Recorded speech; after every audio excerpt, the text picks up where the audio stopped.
Good evening, Ma'am Laudet. Ako nga pala si Fritz Gerald Bedra. At ngayong gabi, tatalakayin natin ang protokol sa globalisasyong pang-ekonomiya, kaalagaan ng globalisasyon, positive and negative effects ng globalisasyon sa ekonomiya sa ating bansa, at epekto ng multinational and transnational corporation sa ekonomiya ng bansa. Positive and negative effects. So, dadako tayo sa globalisasyong pang-ekonomiya. So, ang globalisasyong pang-ekonomiya ay tumutukoy sa mas malawak na ugnayan ng mga bansa, larangan ng kalakalan, pamumunan, at balitan ng produkto at serbisyo. Sa pamamagitan nito, mas nagiging bukas ang mga ekonomiya ng iba't ibang bansa sa dayuhang negosyo, kapital at teknolohiya. Halimbawa, ang Pilipinas ay nakipagkalakalan ng katulad ng electronics, BPO service at agricultural product sa ibang bansa. So, dadako naman tayo sa kahalagaan ng globalization. So, ang globalization naman ay may malaking kahalagaan sa iba't ibang aspeto ng buhay. Nagbibigay din ito ng mga oportunidad para sa mga tao na magtrabaho, magnegosyo, at mag-invest sa ibang bansa. So, bukod dito, ang globalization daw ay nagbibigay ng pagkakataon para sa pagpapalitan ng kultura, idea, at teknolohiya sa pagitan ng mga bansa na nagbubunga ng pagpabuti ng teknolohiya at pagbabago. Nagbibigay din ito ng pagkakataon para sa mga bansa na magtulungan at magkaisa sa mga isyu tulad ng kalikasan, kalusugan at seguridad. Nagbibigay din ito ng mas malawak na oportunidad sa pag-unlad ng ekonomiya ng bansa. Halimbawa, mga kumpanyang multinational. Ang mga kumpanya tulad ng Apple, Google at Microsoft ay nagpapatakbo sa iba't ibang bansa at nagbibigay ng mga trabaho at oportunidad sa mga tao.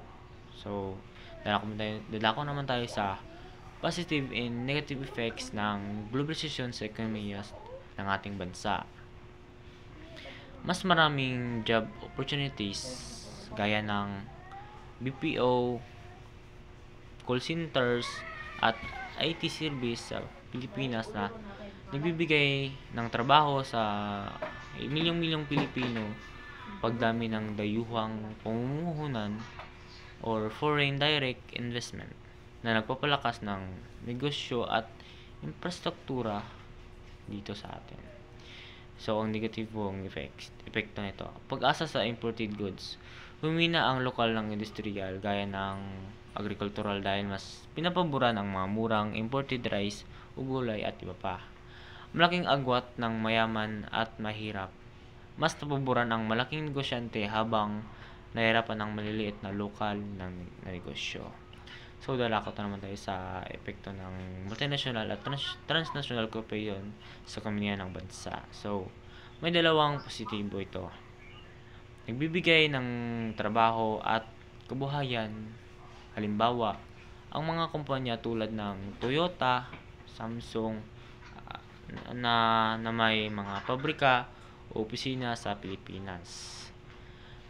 Natuturo ng bagong teknolohiya at management practice na nakakatulong sa pag-unlad ng kasanayan ng manggagawang Pilipino. At ito naman ang negatibong epekto nito. Paglabas ng kita, palabas ng bansa dahil ang malaking bahagi ng tubo ay binibalik sa kanilang punong tanggapan sa ibang bansa. So, nahirapan ng mga maliit na kumpanya sa Pilipinas na makipagsabayan sa laki at lakas ng mga multinational.